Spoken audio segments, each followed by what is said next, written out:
What inspired me to start was the need in the community.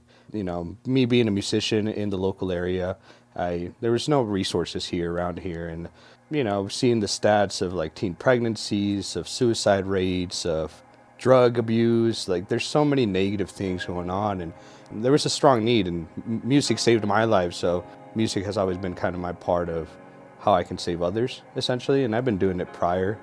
Music just gives the youth a voice. It gives them a place of belonging, like our facility, right, where they can come to a place where they feel welcomed, they feel loved, and they feel like they're a part of something, a family, a music family.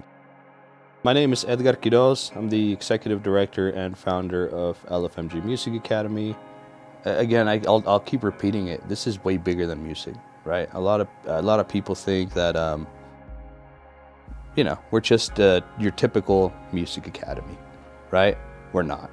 We're absolutely not your typical music academy. We're not only in the way we're teaching things, but also what we're teaching. A typical day or week, it's a lot of youth in our facility, Monday through Friday, sometimes Saturdays, just being creative, sharing ideas, bouncing ideas off each other, a lot of laughter, it goes on in here, fun times, as well as very focused times where, you know, youth are just locked into the recording studio in their project and they're just developing something great. So it's, yeah, basically 5-6 days a week. We're just working with youth on a daily basis from all ages, from 24 and under, essentially.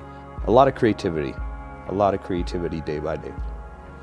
My name is Brendan Wayne Taylor, but you could just call me B, and I am 12 years old. What I like most is just making music. And the record player back there, that was awesome. I just love it. Do you like the turntables? Yeah, I like how the turntables. What impact? Making my life better. We had, not anymore, he's on to bigger and better things now, you know, higher education, pursuing music. But there's one day when he pulled me aside and just explained to me how we basically saved his life, that prior to joining our program, he essentially wanted to harm himself. It shocked me, honestly. It was the first time that, you know, we had such a huge impact. I knew we were having an impact on people and these youth, but not to this degree where we're literally saving lives. I'm Adam and I'm 16.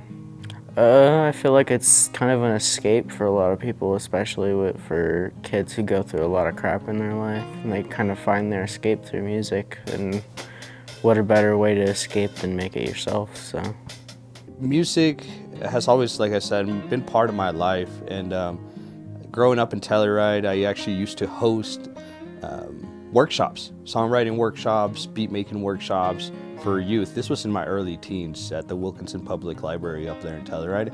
And so I would host free workshops, you know, I mean, I was doing it myself, you know, and I just wanted to show other youth that, you know, this is possible, you can do it. So it's always been part of me. When I found the calling, I'm not sure. I think it's just always been part of me, you know. My name is Prophet Waltrip, and my age is 17. The fact that it stays true to its name, it's like a family. It's not just like, oh, you just come in and you do a little bit of work and then you leave. Like, I've made so many friends doing the academy. I've made so many relationships that has helped me go further in other places, not just music. So it's more of like a community building space. You know, here in America, right, we say, how are you? How are you doing? What's up with you? You know, it's always you. How are you, right? It's always you. And I forget what culture it is, but they always greet themselves with, how are our children, right? And so that just changes the whole narrative, right? And so since I heard that, that's basically how I've been thinking about everything I do, right? So not necessarily how are you doing, which I think it is important to, you know, take care of yourself, but let's look at the bigger picture, right? Like, how are our children? That's our future, right? So again, maybe, something that, just a message to the world, to the community is, how are our children, how are they? They're not doing too well, and not saying that I'm going to fix everything, but I'm going to do everything I can to just make them feel a little better, And so again, how are our children?